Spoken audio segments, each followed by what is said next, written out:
Hello students, welcome to Step Up Academy. मैं अंजलि सिंह कुशवाहा और मैं हूं आपकी बायोलॉजी ट्यूटर।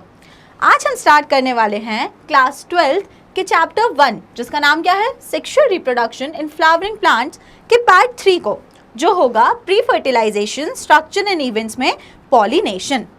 तो फिर से अगर एक बार रिवाइज कराऊं, पार्ट 1 में हमने पढ़ा था क्या, माइक्रोस्पोरोजेनेसिस। पार्ट 2 में हमने पढ़ा था मेगास्पोरोजेनेसिस। और जो मैं बात हर वीडियो में आपको एक्सप्लेन कर रही हूँ कि सेक्सुअल रिप्रोडक्शन 3 फेजेस में होता है, प्री फर्टिलाइजेशन, देन सेकेंड होता है फर्टिलाइजेशन और थर्ड होता है पोस्ट फर्टिलाइजेशन। तो प्री फर्टिलाइजेशन इवेंट में क्या आता है, प्री फर्टिलाइजेशन में सबसे पहले आता है गैमेटोजेनेसिस, जो हम पार्ट 1 और पार्ट 2 वीडियो में पढ़ चुके हैं। सेकंड जो अब हम ये पार्ट पढ़ने वाले हैं, इसमें हम पढ़ने वाले हैं गैमेट ट्रांसफर। क्या पढ़ने वाले हैं, gamete transfer. Is that clear, समझ में आया आपको? तो अब इस वीडियो में हम पढ़ने वाले हैं गैमेट ट्रांसफर, जिसे प्लांट्स में क्या बोला जाता है, जिसे प्लांट्स में बोला जाता है पॉलिनेशन। ठीक है, आगे बात समझ। तो चलिए स्टार्ट करते हैं। सबसे पहले हम देखते हैं कि पॉलिनेशन होता क्या है। पॉलिनेशन की आप डेफिनेशन क्या देंगे, तो it is the transfer of pollen grain. कौन किसके पास जा रहा है, मेल गैमेट अप्रोच करता है फीमेल गैमेट को। ठीक है, तो इसीलिए मेल जो गैमेटोफाइट था, पोलन ग्रेन जिसके अंदर कौन है, जिसके अंदर मेल गैमेट है, वो फ्रॉम द एंथर। अब एंथर से क्यों भाई, ऑब्वियस सी बात है कि एंथर के अंदर बने हैं। पोलन ग्रेन्स किसके अंदर थे, एंथर के अंदर पैक थे। तो कहाँ से कहाँ, पोलन ग्रेन एंथर से निकलकर किस पर जाएंगे, स्टिग्मा ऑफ द पिस्टल। अगर एक बार फिर से रिवाइज करा देती हूँ आपको कि जो फीमेल पार्ट था उसके 3 पार्ट्स थे। सबसे ऊपर क्या होता है, स्टिग्मा, देन बीच में एक नेक लाइक स्ट्रक्चर होता है जिसे हम बोलते हैं स्टाइल, और नीचे बल्ज्ड पार्ट होता है जिसे हम क्या बोलते हैं, ओवरी। ओके, तो ये क्या था, ये एक पिस्टल का स्ट्रक्चर है जिसके 3 पार्ट होते हैं। तो पोलन ग्रेन कहाँ से कहाँ जाते हैं, तो डेफिनेशन हो जाएगी, pollination is the transfer of pollen grains from anther to the stigma of a pistil. Okay, is that clear? Definition बहुत ईजी है, आपको ईजिली समझ आ गई होगी और क्लियर हो गई होगी। अब आगे हमको जो मेन इसमें इंपॉर्टेंट है वो हमको ये देखिए, पहले एक पॉलिनेशन का डायग्राम बना हुआ है कि एक फ्लावर के या एक प्लांट के फ्लावर से पोलन ग्रेन का उड़कर दूसरे प्लांट तक जाना, यही क्या कहलाता है, पॉलिनेशन। अब इस डायग्राम में आपको ABC करके कुछ चीज़ें दिख रही हैं, तो चलिए आगे समझते हैं कि क्या ये A है, क्या B है और क्या C है। एक एरो दिख रहा है कि A का A में ट्रांसफ़र, जो फिर सेकेंड इस फ्लावर का इसमें ट्रांसफ़र, और तीसरी चीज़ जो मैंने आपको बोली कि एक फ्लावर का दूसरे फ्लावर में ट्रांसफ़र। तो देखते हैं, आइए देखते हैं क्या होता है। बेसिकली ये होते हैं टाइप्स ऑफ पॉलिनेशन। क्या होते हैं, types of pollination based on the source of pollen. अब कभी क्वेश्चन पूछ सकते हैं कि चलिए बताइए, what is the basis of pollination classification. तो उसका बेसिस क्या है, उसका बेसिस है सोर्स ऑफ पोलन, कि पोलन ग्रेन कहाँ से आया है। उसके बेसिस पर पॉलिनेशन को 3 टाइप में डिवाइड कर दिया गया है। और वो 3 टाइप क्या है, 3 टाइप में पॉलिनेशन को डिवाइड करा। वो 3 टाइप है, ऑटोगैमी, गिटेनोगैमी एंड जिनोगैमी। क्या है 3 टाइप, ऑटोगैमी, गिटेनोगैमी एंड जिनोगैमी। तो अब हमें क्या करना होगा, हमें एक एक करके डिटेल में इन तीनों टाइप ऑफ पॉलिनेशन को पढ़ना होगा। तो आपको क्लियर हो गई पॉलिनेशन की डेफिनेशन एंड इट्स 3 टाइप। तो अब हम आगे पढ़ते हैं, आगे अब हम देखते हैं पॉलिनेशन। तो फिर अब इसमें क्या लिखा हुआ है, एक टिपिकल फ्लावर का स्ट्रक्चर आपको बना के दिया है, जिसमें आपको ये बना के बताया है कि ये एक फ्लावर है, कार्पेल और pistil is the female part, और यहाँ पे ये जो आपको बना के दिखाया है, ये आपको बना के दिखाया है एक मेल पार्ट। तो अगर एक फ्लावर में मेल और फीमेल पार्ट दोनों प्रेजेंट होते हैं, तो मैं इस फ्लावर को क्या बोलूँगी, मैं इस फ्लावर को बोलूँगी बायसेक्सुअल। क्या बोलूँगी मैं, बायसेक्सुअल, क्योंकि इसमें दोनों सेक्सेस प्रेजेंट हैं। इसमें मेल वाला पार्ट भी प्रेजेंट है और इसमें फीमेल वाला पार्ट भी प्रेजेंट है। तो ये एक बायसेक्सुअल फ्लावर है। तो चलिए देखते हैं कि अगर फ्लावर बायसेक्सुअल होगा तो उसमें पॉलिनेशन कैसा होगा। आप समझ गए ना हम किसकी बात करने जा रहे हैं, हम बात करने जा रहे हैं अगर एक फ्लावर है और उसमें मेल और फीमेल दोनों पार्ट्स प्रेजेंट हैं, एक ही फ्लावर के अंदर मेल पार्ट भी है और फीमेल पार्ट भी है, मतलब कि फ्लावर कैसा है, बायसेक्सुअल। और अगर आपको फिर से बताना चाहूँ, अगर मैं आपको फिर से बताऊँ, तो अगर ये तो था बायसेक्सुअल फ्लावर जिसमें मेल और फीमेल दोनों पार्ट्स थे, बाकी दूसरे होते हैं यूनिसेक्सुअल फ्लावर। यूनिसेक्सुअल आपको बहुत ही ज़्यादा अंडरस्टूड होगा, या तो मेल होगा या तो फीमेल होगा। आगे बात समझ में? तो ये होता है। तो अब हम देखेंगे कि अगर एक बायसेक्सुअल फ्लावर है तो बायसेक्सुअल फ्लावर में पॉलिनेशन क्या होगा। तो बायसेक्सुअल फ्लावर में जो पॉलिनेशन होता है उसको हम बोलते हैं ऑटोगैमी। क्या बोलते हैं उसे हम? ऑटोगैमी। ऑटोगैमी। और ऑटोगैमी के आगे लिखा हुआ है सेल्फ पॉलिनेशन। तो क्या होता है सेल्फ पॉलिनेशन? सेल्फ पॉलिनेशन होता है खुद ही का खुद ही में पॉलिनेशन। सेल्फ, खुद ही। ऑटो का मतलब ही है सेल्फ। तो it is the transfer of pollen grain from anther to the stigma of the same flower. This is important. एक प्लांट है, ठीक है, ऐसे ऐसे एक्सप्लेन करती हूँ मैं इसको। ये एक प्लांट है, प्लांट के ऊपर ये एक फ्लावर है, और ये फ्लावर कैसा है? ये फ्लावर बायसेक्सुअल है, मतलब कि इसमें मेल पार्ट भी है और इसमें फीमेल पार्ट भी है। तो क्या होगा? इसके ही एंथर से पोलन ग्रेन निकलेंगे और अपनी ही स्टिग्मा पर जाके सेटल हो जाएंगे। तो ये चीज़ को हम क्या बोलेंगे? इस चीज़ को हम बोलेंगे autogamy. It is the transfer of pollen grain from the anther to the stigma of the same flower. Same flower. अब जब फ्लावर सेम है तो ऑब्वियस ही बात है प्लांट तो सेम होगा ही होगा। तो बस ये होगा autogamy. In flower with exposed anther and stigma complete autogamy is rare. अब क्या लिखा हुआ है? कोई ऐसे फ्लावर्स होते हैं जिनमें क्या होता है कि एंथर और स्टिग्मा एक्सपोज नहीं होती। अब एक्सपोज नहीं होती तो इसका क्या मतलब है? कवर होती हैं। एक्सपोज नहीं होती का क्या मतलब है? कॉम्पैक्टली कवर होती हैं, मतलब वो ऐसे बिल्कुल एक्सपोज नहीं है, उनका सरफेस ऐसे वाइड ओपन नहीं है, कवर है। तो अब जब उनका जो सरफेस है वो कवर हो गया तो आप खुद ही सोचो उसके ऊपर पोलन ग्रेन आके लैंड कैसे करेंगे। तो इसीलिए ये बात लिखी हुई है कि ऐसे वाले फ्लावर जिसमें एक्सपोज एंथर और स्टिग्मा नहीं होती उसमें कंप्लीट ऑटोगैमी रेयर होती है, मतलब कंप्लीट ऑटोगैमी होने के चांसेस बहुत ज़्यादा कम हो जाते हैं। आगे अगर हम देखें,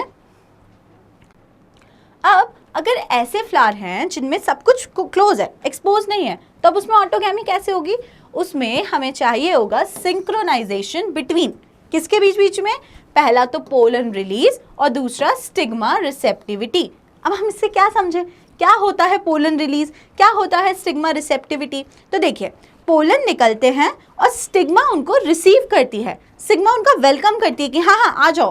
तो this is known as stigma receptivity. Stigma का पोलन ग्रेन को एक्सेप्ट कर लेना, ठीक है, या उसको मैच्योर इनफ हो जाना कि वो पोलन ग्रेन्स को एक्सेप्ट कर ले। तो अगर ऐसे फ्लावर हैं जैसे ऑटोगैमी इन सच फ्लावर, वही जिनमें कंप्लीटली क्लोज है सब कुछ, उसमें सिंक्रोनाइजेशन होना पड़ता है pollen release and stigma receptivity के बीच में, तब भी उसमें ऑटोगैमी हो पाएगी। अगर ये सिंक्रोनाइजेशन नहीं हुआ तो उसमें ऑटोगैमी नहीं हो पाएगी। Is that clear? Clear. Also anthers and stigma should be close to each other. साथ में ऑटोगैमी में एक कंडीशन है कि जो एक बायसेक्सुअल फ्लावर है उसमें हमारे एंथर्स की और स्टिग्मा की पोजीशन काफ़ी क्लोज होनी चाहिए। अब क्लोज क्यों होनी चाहिए? खुद के ही पोलन ग्रेन खुद की ही स्टिग्मा पर आके सेटल होने हैं। अब अगर वो इतनी दूर दूर मैंने प्लेस कर दिए तो वो इतना उड़ के नहीं जा सकते, इतना वो ट्रैवल करके जा ही नहीं सकते, ठीक है। इसीलिए उसमें एंथर और स्टिग्मा को क्लोजली रहना पड़ता है, बिकॉज ऑटोगैमी होनी है, सेम फ्लावर पे होनी है। क्लियर हो गया? ठीक है। अब ऑटोगैमी के बेसिस पे फ्लावर्स को दो कैटेगरीज में डिवाइड किया है। पहले होते हैं चैस्मोगैमस फ्लावर। क्या होते हैं? Chasmogamous flower. They are similar to flowers of other species with exposed anther and stigma. क्या समझ में आया? जैसे नॉर्मल दूसरे फ्लावर्स होते हैं ना जिनमें प्रॉपर से एंथर और जो स्टिग्मा होता है वो एक्सपोज्ड होता है, खुला हुआ होता है कि हाँ ठीक है कोई से भी पोलन ग्रेन आके स्टिग्मा पर सेटल हो सकते हैं, उसके पोलन ग्रेन कहीं और जा सकते हैं। तो ऐसे वाले जो नॉर्मल फ्लावर्स की तरह होते हैं, similar to flowers of other species, normal flower की तरह, उसमें कुछ भी स्पेशल नहीं है, उनको हम बोलते हैं चैस्मोगैमस फ्लावर्स। क्या बोलते हैं? Chasmogamous flower. और अगर हम बात करें अगली कैटेगरी, तो अगली कैटेगरी होती है क्लीस्टोगैमस फ्लावर। तो ऑटोगैमी में फ्लावर्स को दो टाइप में डिवाइड किया है, चैस्मोगैमस एंड क्लीस्टोगैमस। तो चैस्मोगैमस में आपने क्या सीख लिया कि they are similar to like normal flowers. अब बात करते हैं क्लीस्टोगैमस की। तो they do not open at all, ये बिल्कुल भी खुलते ही नहीं है। तो वही पुरानी बात पे वापस आ जाओ, जब खुलते नहीं है तो का क्या मतलब है? खुलते नहीं है का ये मतलब है कि जो एंथर और स्टिग्मा ये बिल्कुल भी एक्सपोज्ड नहीं होते, ये एकदम कवर रहते हैं, क्लोज रहते हैं, एक्सपोज्ड नहीं है। तो they do not open at all. Anther and stigma lie close to each other. Anther और स्टिग्मा कहाँ है? एक दूसरे के पास में लाई करते हैं। They are autogamous. अब इनको हम कंप्लीटली ऑटोगैमस बोल सकते हैं। चलिए सोचिए क्यों बोल सकते हैं, क्या रीजंस आ रहे हैं आपके ब्रेन में कि हाँ मैम इसलिए इनको हम बोल सकते हैं ऑटोगैमस। आप खुद ही सोचो, फ्लावर पूरी तरीके से पैक है, कुछ चांसेस ही नहीं है कि इनका पोलन ग्रेन कहीं बाहर जाए, और ये भी चांसेस नहीं है कि किसी और का पोलन ग्रेन उड़कर इनके पास आए। तो क्रॉस पॉलिनेशन जैसा कुछ भी क्या पॉसिबल है? बिल्कुल भी नहीं। तो मतलब कि जो क्लीस्टोगैमस फ्लावर होते हैं उसमें कंप्लीट ऑटोगैमी होती है। क्या होती है? Complete autogamy. When anther dehiscence in the flower buds, pollen grains come in contact with the stigma for pollination. वही बात लिखी है, जैसे ही यहाँ पे pollen grains जो होंगे वो रिलीज होंगे, वैसे ही क्या होगा, वैसे ही जो वो निकलेंगे और जाके स्टिग्मा के कांटेक्ट में आएंगे, और स्टिग्मा के कांटेक्ट में आएंगे और बस फिर क्या होगा, फर्टिलाइजेशन होगा आगे चल के। क्लियर हो गया? यस, क्लियर हो गया। अब अगला जो हमें टाइप पढ़ना है पॉलिनेशन का, वो हमें क्या पढ़ना है? गाइटेनोगैमी। क्या पढ़ना है हमें? गाइटेनोगैमी। फिर से रिवाइज करें तो 3 टाइप के पॉलिनेशन होते हैं, ऑटोगैमी, गाइटेनोगैमी एंड जीनोगैमी। ऑटोगैमी हमने पढ़ लिया जो क्या होता है, सेल्फ पॉलिनेशन। अब हम सेकंड पढ़ेंगे गाइटेनोगैमी कि क्या होता है geitonogamy. It is the transfer of pollen grain from the anther to the stigma of another flower of the same plant. अब इसका क्या मतलब हो गया मैम? कुछ तो याद आ रहा है, जो स्टार्टिंग में एक डायग्राम देखा था, एक था सेम फ्लावर पे, वो डायग्राम कुछ ऐसा था, एक फ्लावर था, ये एक ही प्लांट के 2 फ्लावर हैं और ये दूसरा प्लांट है। एक तो ऐसा था एरो सेम फ्लावर पे, दूसरा एरो एक फ्लावर से दूसरे फ्लावर पे था, और तीसरा एरो ये प्लांट्स ही अलग अलग थे। तो जो ए आप पढ़ के अभी आ चुके हैं वो क्या है? सेम फ्लावर पे जो पॉलिनेशन होता है उसको हमने क्या बोल दिया? ऑटोगैमी। अब हम जो पढ़ने जा रहे हैं, हम पढ़ने वाले जा रहे हैं बी। आ रही बात समझ कि फ्लावर्स जो हैं वो अलग अलग हैं। फ्लावर्स अब की बार कैसे होंगे? यूनिसेक्सुअल भी हो सकते हैं और बायसेक्सुअल भी हो सकते हैं, लेकिन अब की बार फ्लावर्स अलग अलग है, लेकिन सेम क्या है? Of the same plant. Of the same plant. तो वही बात फिर से, ट्रांसफर होगा पोलन ग्रेन्स का, एंथर से होगा कहाँ पर? स्टिग्मा में, और of another flower of the same plant. बदल क्या गया? बदल गए हैं फ्लावर। सब कुछ सेम है, एंथर से स्टिग्मा पे जाना है, पोलन ग्रेन को बिल्कुल क्लियर है, बस जो चेंज हो गए हैं वो फ्लावर्स चेंज हो गए हैं। ऑटोगैमी पे एक ही फ्लावर के अंदर चीज़ें हो रही थी, अब 2 फ्लावर्स हो गए, लेकिन सेम प्लांट के, अलग अलग प्लांट्स के नहीं, सेम प्लांट्स के 2 फ्लावर। ठीक है। It is functionally cross pollination involving a pollinating agent। अब pollinating agent क्या होता है?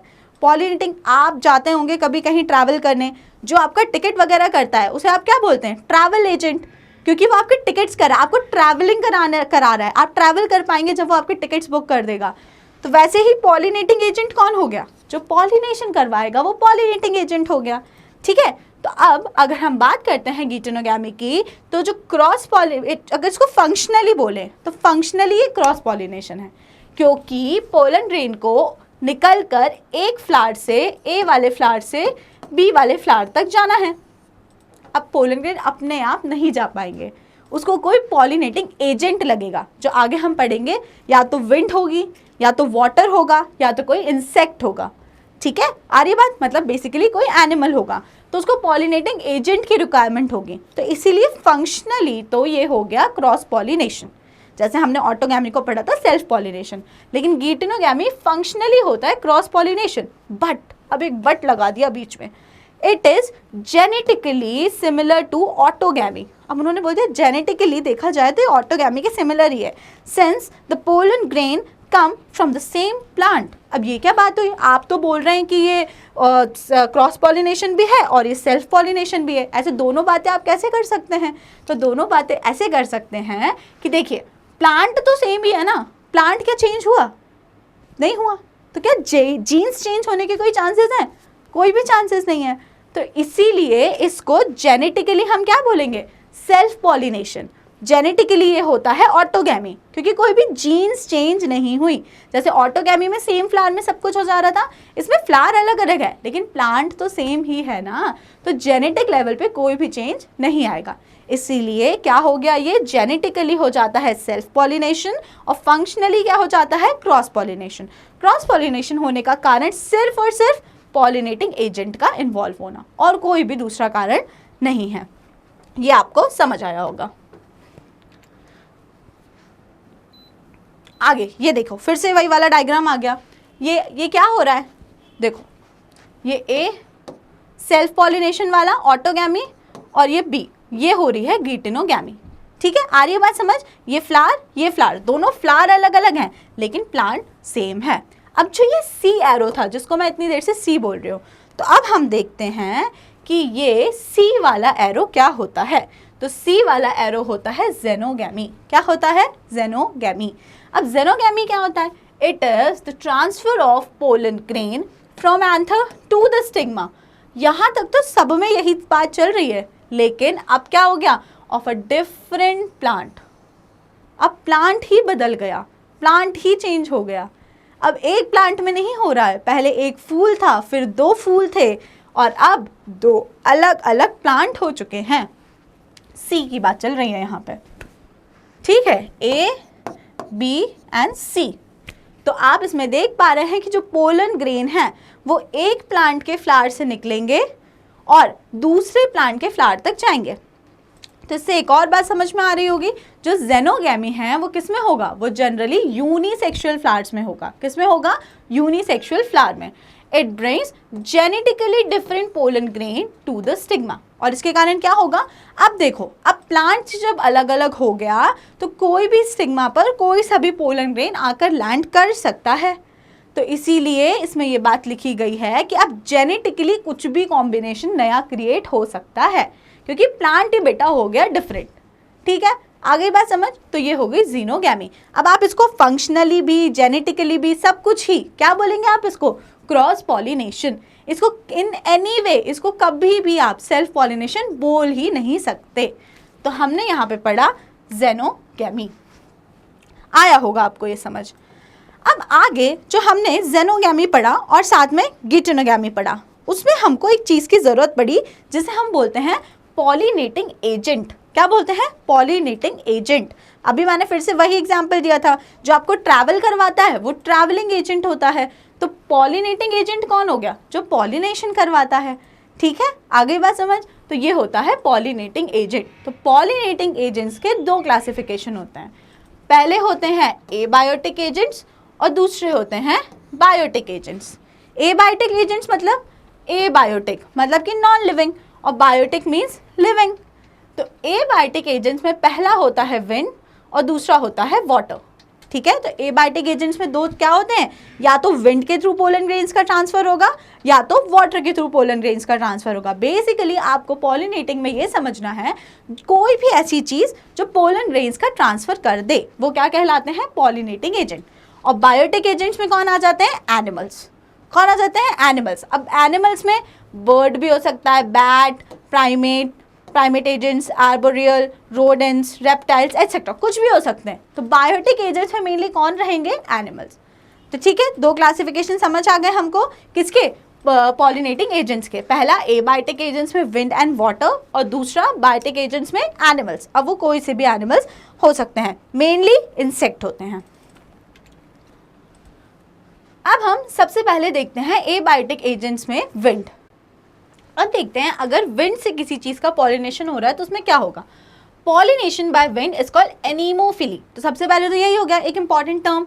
अगर विंड जो है वो एजेंट की तरह काम करे for the transfer of pollen grain तो वो क्या कहलाता है? वो कहलाता है anemophily.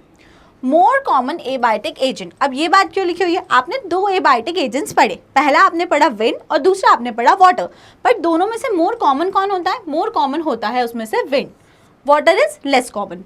Wind pollinated flowers often have a single ovule in each ovary and numerous flowers packed into an inflorescence। तो ये एक कैरेक्टरिस्टिक प्रॉपर्टी हो गई किनकी? ऐसे फ्लावर्स की जिनमें विंड पॉलिनेशन होना है। कि उसमें क्या होता है? उसमें ओवरी के अंदर जनरली एक ही ओव्यूल होता है, सिंगल ओव्यूल होता है। हमने पढ़ा था ना कि जो ओवरी होती है उसके अंदर या तो सिंगल ओव्यूल हो सकता है या तो बहुत सारे ओव्यूल्स हो सकते हैं, बट ऐसे फ्लावर्स जिनमें विंड पॉलिनेशन होना है उनमें सिंगल ओव्यूल ही होता है। और साथ साथ में क्या बोला है? बहुत सारे फ्लावर्स जो रहते हैं and numerous flower packed into an inflorescence, गुच्छे में रहते हैं फ्लावर, सिंगल फ्लावर नहीं रहता है, बहुत सारे फ्लावर ऐसे करके यहाँ पे अगर मैं ऐसे ड्रॉ करूँ तो फ्लावर्स का बंच रहता है, फ्लावर्स बहुत सारे इनफ्लोरेसेंस में इकट्ठा एक साथ रहते हैं। तो ये हो गई कुछ पिक्यूलैरिटीज। आगे देखें, flower produce large amount of pollen. अब मेरे को इसका रीजन आप एक्सप्लेन करो कि विंड पॉलिनेशन में हम ये पढ़ रहे हैं कि flower produce numerous amount of pollen grain, क्यों? सोचिए आप क्या सोच पा रहे हैं, इतने ज़्यादा पोलन ग्रेन प्रोड्यूस करने की रिक्वायरमेंट क्यों हो रही है? तो द आंसर इज, उसका आंसर ये होगा कि देखो हवा में उड़ के आना है। अब हवा में ज़रूरी है कि सारे टारगेट पर ही पहुंच जाएं, सारे के सारे जाके जहाँ ठीक है इस स्टिग्मा पर पहुंचना था सारे वहीं पहुंच गए, ऐसा नहीं होगा। हवा जहाँ ले जाएगी पोलन ग्रेन वहाँ चले जाएंगे, मतलब बहुत सारे पोलन ग्रेन के लॉस्ट हो जाने के चांसेस हैं। अब सोचो उन्होंने मान लो उस सिर्फ पर्टिकुलर फ्लावर ने सिर्फ 4 पोलन ग्रेन प्रोड्यूस करे होते, एग्जाम्पल दे रही हूँ, मान लो, ठीक है, और वो 4 उड़ के निकले और एक हवा का डायरेक्शन उधर कहीं आया और वो चारों के चारों उधर ही उस डायरेक्शन में निकल गए और फ्लावर था इस डायरेक्शन में, तो क्या पॉलिनेशन हो पाएगा? बिल्कुल नहीं हो पाएगा। फर्टिलाइजेशन हो पाएगा? बिल्कुल नहीं हो पाएगा। तो इसीलिए पोलन ग्रेन्स जो होते हैं वो लार्ज क्वांटिटी में, लार्ज नंबर में प्रोड्यूस होते हैं। Pollen grain are light and non sticky. अब लाइट एंड नॉन स्टिकी का रीजन बट ऑब्वियस है, विंड के थ्रू पॉलिनेशन होना है। अगर कोई चीज़ बहुत हैवी कर दी तो क्या वो हवा के साथ, एयर करंट्स के साथ उड़ पाएंगे? कभी नहीं उड़ पाएंगे। इसलिए बहुत ज़्यादा लाइट वेटेड पोलन ग्रेन्स रहते हैं। और नॉन स्टिकी, चिपचिपे नहीं होते। चिपचिपे होंगे तो क्या होंगे? वो स्टिक हो जाएंगे एक साथ, और अगर एक साथ स्टिक हो गए तो वो हैवी हो जाएंगे। तो इसलिए पोलन ग्रेन्स की क्या कैरेक्टरिस्टिक हो गई? लाइट होते हैं और नॉन स्टिकी होते हैं। ये किसकी कैरेक्टरिस्टिक है? ये उन पोलन ग्रेन्स की कैरेक्टरिस्टिक है जिनको विंड के थ्रू ट्रांसफर होना है।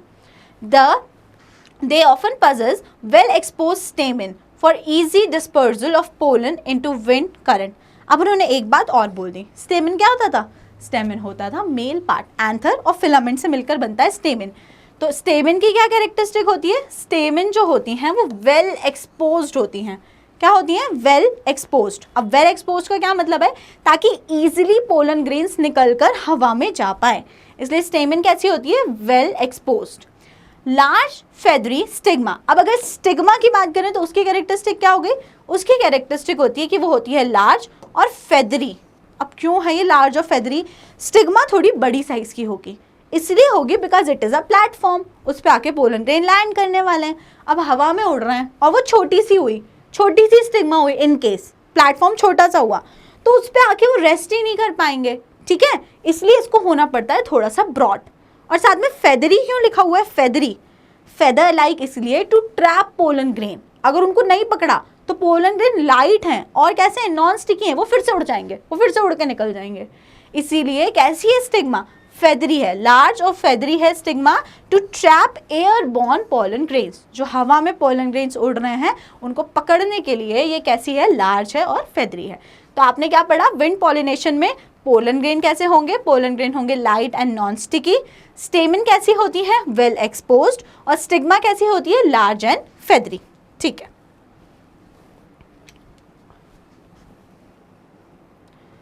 अब एक एग्जाम्पल है, कॉनकॉर्ड the tassels are the stigma and the style which wave in the wind to trap pollen grain. आपने कॉर्न देखा होगा ना, कॉर्न, भुट्टा, तो उसमें जो आप देखते रहते हैं उसमें टासल्स जैसे मूव करते रहते हैं, वो क्या रहते हैं? वो कुछ नहीं, वो स्टिग्मा स्टाइल होते हैं। वो क्यों इतने ज़्यादा एक्सपोज्ड रहते हैं? वो इसीलिए एक्सपोज्ड रहते हैं, इतना ज़्यादा फ्लटर करते रहते हैं ताकि वो हवा में आने वाले पोलन ग्रेन्स को ट्रैप कर सकें। तो corn cob is the example of wind pollination. Wind pollination is quite common in grasses. Grasses में बोले तो मोनोकॉट्स में भी विंड पॉलिनेशन जो होता है वो बहुत ज़्यादा कॉमन होता है।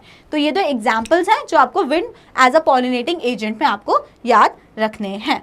ठीक है, तो यहाँ पे आपको समझ आया होगा। देखो ये बने हुए हैं डायग्राम्स। क्या है भाई ये डायग्राम, क्या बता रहे हैं कि विंड पॉलिनेशन कैसे होता है। आपने देखे होंगे ना कुछ इस टाइप के फेदरी से जो उड़ते रहते हैं, वो कुछ नहीं होते, वो पोलन ग्रेन्स होते हैं जो यहाँ वहाँ हवा के साथ जा रहे हैं और किसी ना किसी फाइनली स्टिग्मा पर जाके लैंड करेंगे। ठीक है, यहाँ तक आपको क्लियर हुआ। अब हम अगला एबायोटिक एजेंट पढ़ते हैं जिसका नाम है वाटर। क्या नाम है जिसका? वाटर। विंड हमने पढ़ लिया है।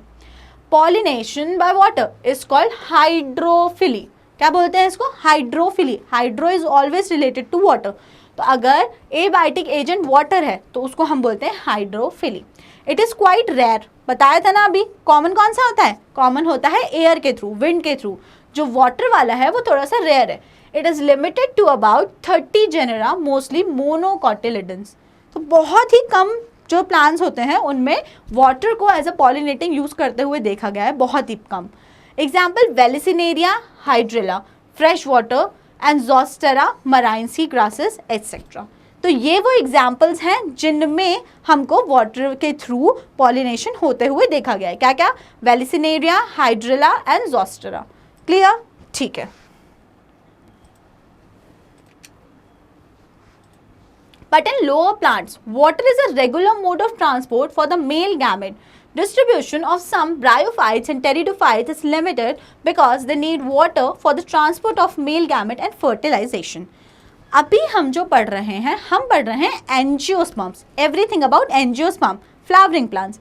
लेकिन अगर जो लोअर प्लांट्स होते हैं, लोअर प्लांट्स में कौन कौन आ जाते हैं? लोअर प्लांट्स में आते हैं एल्गे, ब्रायोफाइटा, टेरिडोफाइटा, जिम्नोस्पर्म्स। तो ये सब किस में आ जाते हैं? ये आ जाते हैं लोअर प्लांट्स में। मतलब एंजियोस्पर्म हाईएस्ट कैटेगरी है। वहाँ पर मेल गैमेट को ट्रांसफर होने के लिए पानी चाहिए ही चाहिए होता है। ठीक है, एग्जाम्पल क्या दिया हुआ है? ब्रायोफाइट्स और टेरिडोफाइट्स, इन दोनों को ही, ये जो ब्रायोफाइट्स होते हैं इन्हें तो amphibia of the plant kingdom बोला जाता है। क्यों बोला जाता है? क्योंकि इनको स्पेसिफिकली पानी चाहिए अपनी सेक्सुअल रिप्रोडक्शन वाली साइकिल को कंप्लीट करने के लिए। तो ब्रायोफाइट्स और टेरिडोफाइट्स थे, उनका जो डिस्ट्रीब्यूशन था, मतलब कि वो कहाँ कहाँ पाए जाते थे, वो एरिया बहुत ही रिस्ट्रिक्टेड हो गए। रिस्ट्रिक्टेड इन द सेंस कि बस वो पानी के सोर्सेज के पास ही मिलेंगे। जहाँ पानी होगा वहाँ पर ब्रायोफाइट और टेरिडोफाइट मिलेंगे। अगर कोई ऐसी दूर बहुत जगह जहाँ पे पानी का सोर्स नहीं है, वहाँ पे ब्रायोफाइट्स और टेरिडोफाइट्स भी नहीं मिलेंगे। अब अगर इसके रीज़न पे काम किया गया कि ऐसा क्यों होता है, तो इसका रीज़न होता है because they need water for the transport of male gamete and fertilization. तो उनको पानी चाहिए होता है मेल गैमेट के ट्रांसफ़र के लिए, इसीलिए जो उनका डिस्ट्रीब्यूशन है वो वेरी क्लोज टू वाटर होता है, पानी के आसपास ही वो रहते हैं। ठीक है, आ गई आपको बात समझ? डेफिनेटली आई होगी। In Vallisneria, the female flower reaches the surface of the water by the long stalk and the male flower or pollen grains are released onto the surface of water. They are carried by water currents and reach the female flowers. अब example जो वेलिसिनेरिया था जिसमें हो रहा था water के through pollination, ये आपको डिटेल में एक्सप्लेन किया गया है। क्या होता है? जो female flower, this is the surface, ये पानी का सरफेस है, इसके नीचे सारा पानी है। तो क्या होता है वेलिसिनेरिया में, जो फीमेल फ्लावर होता है ना, वो पानी के अंदर सबमर्ज नहीं होता, वो पानी के सरफेस पे आ जाता है। यहाँ पे आ गया, अब पानी के सरफेस पे आ गया। अब क्या होगा? मेल फ्लावर और पोलन ग्रेन, अब पोलन ग्रेन जो होंगे वो वहाँ पे सरफेस पर ही आ जाएंगे। किसके थ्रू? वाटर करेंट्स के थ्रू। वाटर करेंट्स क्या होते हैं? वाटर किस डायरेक्शन में मूव कर रहा है, जिस भी डायरेक्शन में वाटर मूव कर रहा है, जो गैमेट्स होंगे, जो मेल गैमेट्स होंगे, वो उनके थ्रू फ्लो होते हुए साथ में आ जाएंगे। और जो यहाँ पे सरफेस पे फीमेल फ्लावर आ चुका है, इस पर आके फर्टिलाइजेशन की प्रोसेस कर लेंगे। इन सी ग्रासेस, अब पहला एग्जाम्पल वेलिसिनेरिया डिस्कस करा था, अब सेकेंड डिस्कस करते हैं sea grasses. Female flower remain submerged in water. अब इसमें ऐसा नहीं होता, इसमें ऐसा नहीं होता। तो फिर ऐसा नहीं होता तो कैसा होता है? ऐसा नहीं होता तो फिर कैसा होता है? ऐसा होता है कि पानी के अंदर ही फ्लावर है। अब फ्लावर सरफेस पे आया ही नहीं है, किसमें? सी ग्रासेस में। And pollen grains are long and ribbon like. अब आपको ये समझ में आता है कि अगर जो फ्लावर है वो पानी के अंदर सबमर्ज्ड है तो किसको तैर तैर के जाना है फ्लावर के पास? ऑब्वियस सी बात है, जो मेल गैमेट हैं, पोलन ग्रेन्स हैं, उनको ही स्विम करके इस फ्लावर तक पहुंचना है। तो वो स्विम कर पाएँ, पोलन ग्रेन्स स्विम कर पाएँ, इसीलिए वो कैसे होते हैं? वो होते हैं लॉन्ग एंड रिबन लाइक। तो ये एक एडेप्टेशन है वाटर पॉलिनेशन होने के लिए, ठीक है, कि पोलन ग्रेन कैसे हो जाते हैं? लॉन्ग एंड रिबन लाइक हो जाते हैं। They are carried inside the water and reach the stigma. अब वो पानी के अंदर जाएंगे और इसकी स्टिग्मा पर जाके लैंड करेंगे और फिर क्या करेंगे? Fertilisation. The pollen grains of most of the water pollinated species have a mucilaginous covering to protect from wetting. अब ये बात थोड़ी सी इंपॉर्टेंट हो गई। खुद ही सोचो, अगर पोलन ग्रेन जो है, हमने पढ़ा था ना स्ट्रक्चर ऑफ पोलन ग्रेन, एक inner layer, outer layer etcetera, इसके ऊपर एक म्यूसिन की कवरिंग होती है, म्यूसिलिनेजियस कवरिंग होती है, जो कैसी होती है? थोड़ी सी स्टिकी सी होती है। क्यों होती है कवरिंग? ताकि पोलन ग्रेन वेट ना हो जाए, भीग ना जाए, गीले ना हो जाए। अब आप बोलोगे मैम अगर गीले हो गए पोलन ग्रेन तो क्या दिक्कत हो जाएगी? पोलन ग्रेन्स अगर गीले हो गए तो वो स्टिक होने लगेंगे, एक साथ चिपकने लगेंगे, प्लस हो सकता है उनका स्ट्रक्चर भी डिस्टर्ब हो जाए। वैसे होना तो नहीं चाहिए, बट सोचो स्टिक हो जाएंगे, तो अगर उन बस एक साथ चिपकने लगेंगे तो फिर प्रॉब्लम होगी ना in the process of fertilization. उनको अलग अलग रहना चाहिए, इसीलिए इसके ऊपर क्या रहता है? इसके ऊपर एक म्यूसिन की कवरिंग होती है to protect it from wetting, गीले होने से बचाने के लिए। ये भी एक अडेप्टेशन है for water pollination. Not all aquatic plants use hydrophily. अब यहाँ आ गई ना डिस्कशन की बात। क्या है डिस्कशन की बात? आपने सीख लिया कि विंड के थ्रू पॉलिनेशन होता है, आपने सीख लिया वाटर के थ्रू पॉलिनेशन होता है। अब आप अपने दिमाग में कॉन्सेप्ट बना के फिट कर लेंगे कि ठीक है, जो भी फ्लावर ज़मीन पे होते हैं उन सब में होगा विंड पॉलिनेशन, जो भी पानी में होते हैं उनमें होगा वाटर पॉलिनेशन। मैं बोल दूंगी कि आपने गलत कॉन्सेप्ट बना लिया। क्यों गलत कॉन्सेप्ट बना लिया आपने? क्योंकि ऐसा नहीं होता। ये दो एग्जाम्पल आपके सामने हैं, वाटर हाइसिंथ और वाटर लिली। ये दोनों एक्वेटिक प्लांट हैं। ये दोनों कैसे हैं? एक्वेटिक प्लांट हैं, ठीक है। तो मैम फिर इसमें तो हाइड्रोफिली होना चाहिए, तो नहीं होती। इसमें हाइड्रोफिली नहीं होती, इसमें एनीमोफिली ही होती है, मतलब विंड पॉलिनेशन ही होता है। क्यों होता है? क्योंकि जो इनके फ्लावर होते हैं वो वाटर के सरफेस के ऊपर आ जाते हैं, और जब वो वाटर के सरफेस के ऊपर आ जाते हैं तो जो उनमें पोलन ग्रेन्स हैं वो विंड के थ्रू ही आकर इनकी स्टिग्मा पर रिलीज हो जाते हैं, विंड के थ्रू। तो क्या इसमें वाटर पॉलिनेशन हुआ? नहीं हुआ, इसमें विंड पॉलिनेशन हुआ। तो आपको याद रखना है कि वाटर हाइसिंथ और वाटर लिली दोनों एक्वेटिक प्लांट है, लेकिन तब भी उसमें क्या होता है? तब भी उसमें विंड पॉलिनेशन होता है। और रीजन क्या है? The flower emerge above the level of the water for entomophily और एनीमोफिली। एंटीमोफिली और एनीमोफिली, आप एनीमोफिली पढ़ चुके हैं, एंटीमोफिली आप अभी आगे देखेंगे। आगे आपको बात समझ में? ठीक है, तो ये वाली बात हो गई याद रखने की कि ऐसा नहीं है कि अगर प्लांट एक्वेटिक है तो उसमें पॉलिनेशन भी वाटर के थ्रू होगा, ऐसा कोई भी थंब रूल नहीं है, ठीक है। अब हम देखते हैं कि wind and water pollinated flowers are not very colourful and do not produce nectar. यहाँ पे एक नोट बना के एक बात ऐड करवा दी कि wind and water pollinated flowers are not very colourful and do not produce nectar. अब बहुत जोर से क्वेश्चन आ रहा होगा कि मैम ऐसा क्यों? पानी में और हवा में तो क्या हम उन्हें कलर नहीं देंगे? मतलब ऐसे वाले फ्लावर जिनमें विंड पॉलिनेशन होना है और पानी के थ्रू पॉलिनेशन होना है तो क्या उसमें कलर्स नहीं होंगे? ये तो गलत बात हो गई, नेक्टर भी नहीं होगा, बहुत ही गलत बात हो गई। तो रीज़न आपको आगे वाली स्लाइड्स में मैं एक्सप्लेन करूंगी कि ऐसा क्यों होता है। कब एक्सप्लेन करूंगी? बायोटिक एजेंट पढ़ने के बाद। तो बायोटिक एजेंट्स कौन होते हैं? एनिमल्स। दो टाइप के एजेंट्स थे ना, ए बायोटिक और बायोटिक। तो बायोटिक एजेंट्स कौन है? Animals. Used by majority of the flowering plant. ज़्यादातर प्लांट्स जो होते हैं उसमें पॉलिनेशन किसके थ्रू होता है? एनिमल्स के थ्रू होता है। Example bees, butterflies, flies, beetles, wasp, ant, moth, bird.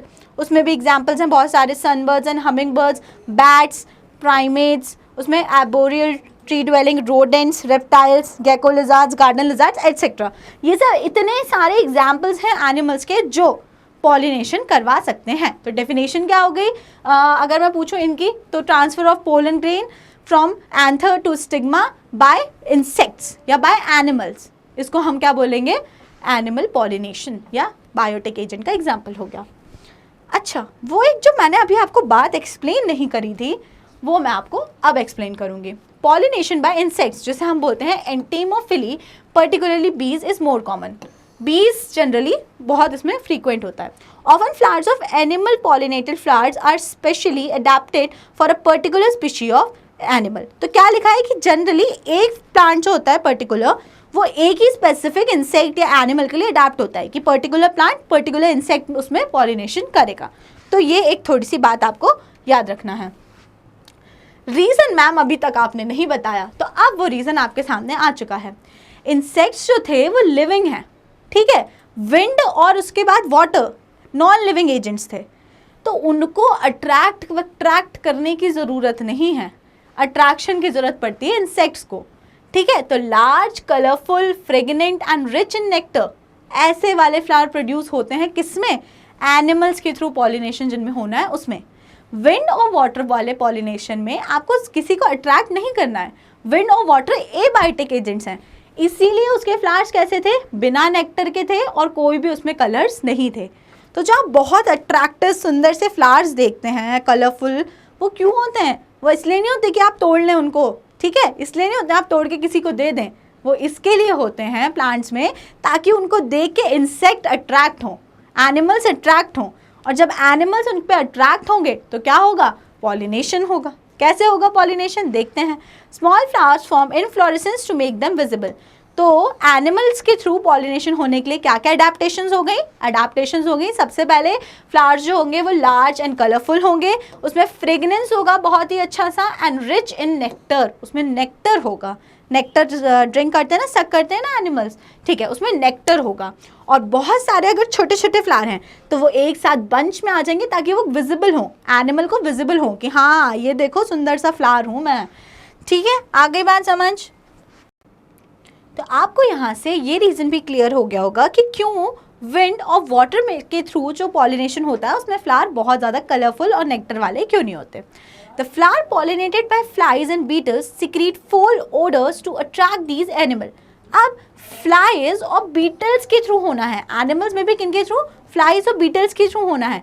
उसमें से एक फोल ओडर सिक्रीट होती है जिसके कारण एनिमल्स अट्रैक्ट होते हैं। आपके लिए वो गंदी सी ओडर है, बदबू है, लेकिन वही बदबू इन इंसेक्ट्स को अट्रैक्ट करती है।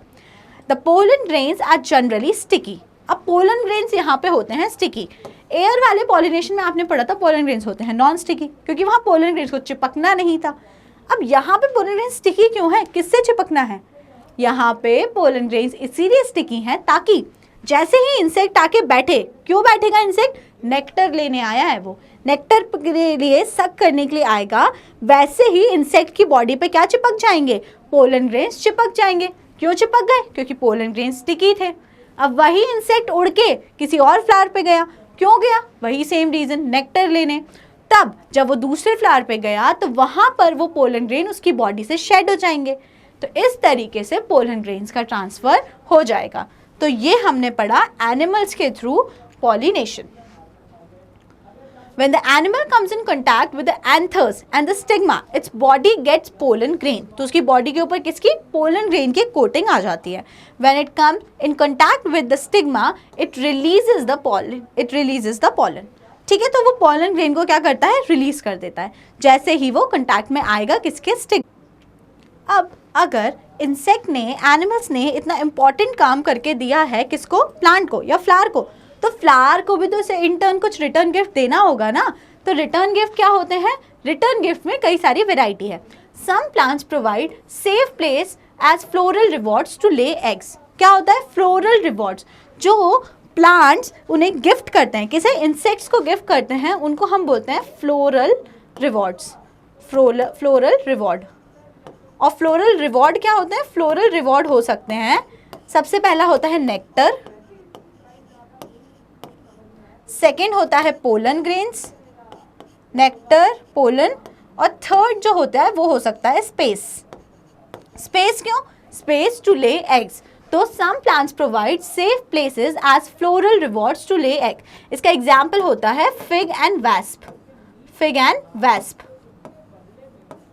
फिग एंड वैस्प, तो जो इसमें होता है फिग जो एक प्लांट होता है उसमें वैस्प आती है, जो फीमेल वैस्प वो अपने एग ले करती है, उसको सेफ स्पेस मिलती है। और इंटर्न जो वैस्प जो होती है वो क्या इंटर्न वैस्प क्या करके देती है, वैस्प इस फिग प्लांट को पॉलिनेशन करके देती है। तो इनको हम क्या बोलते हैं, फ्लोरल रिवॉर्ड्स। तो इंसेक्ट्स कोई भी काम ऐसे ही नहीं कर रहे हैं, पॉलिनेशन ऐसे ही नहीं कर रहे हैं, वो इसीलिए ऐसा कर रहे हैं क्योंकि उनको क्या मिल रहे हैं, उनको रिवॉर्ड मिल रहे हैं। रिवॉर्ड क्या है, nectar, pollen and to lay egg देने के लिए टू स्पेस मिल रही है उनको। लास्ट बात हम क्या देख रहे हैं, कभी कभी क्या होता है कि कुछ there are robbers also. Robbers कौन होते हैं, मेनी इंसेक्ट कंज्यूम पोलन और nectar without bringing about pollination. इनको हम क्या बोलते हैं, इनको हम बोलते हैं पोलन या नेक्टर रॉबर्स। मतलब ऐसे वाले एनिमल जो क्या करते हैं, नेक्टर पी के चले जाते हैं और या तो पोलन ले जाते हैं, लेकिन उनको ले जाके पोलन को ले गए तो किसी दूसरे फ्लावर को देकर ही नहीं आए, नेक्टर पी के चले गए और फिर भी पोलन के जो गए वो लेके ही नहीं गए। तो इनको हम क्या बोलते हैं, इनको हम बोलते हैं पोलन या नेक्टर रॉबर्स। तो देयर आर रॉबर्स ऑल्सो। तो आज सम अप करते हैं, हमने क्या पढ़ा, हमने पढ़ा है आज पॉलिनेशन इन डिटेल। तो पॉलिनेशन आपने दो टाइप का पढ़ा, एक होता है सेल्फ पॉलिनेशन और एक होता है क्रॉस पॉलिनेशन। अगर मैं आपसे पूछूं सेल्फ पॉलिनेशन के एग्जांपल्स में क्या आएगा, तो आप बोलोगे autogamy and genetically geitonogamy. Cross pollination में क्या आएगा, फंक्शनली गिटेनोगैमी एंड जिनोगैमी। तो ये होते हैं दो टाइप के pollination. So that is all for today. Hope so आपको पॉलिनेशन समझ आया होगा। अब जो अगली पार्ट 4 वीडियो होगी इस चैप्टर की, उसमें हम पढ़ेंगे डबल फर्टिलाइजेशन। अगर आपको कोई भी डाउट हो तो आप कमेंट सेक्शन में अपने डाउट पूछ सकते हैं। बाकी वीडियो पसंद आया हो तो ज़रूर करिएगा वीडियो को लाइक और चैनल को subscribe. Thank you and keep watching.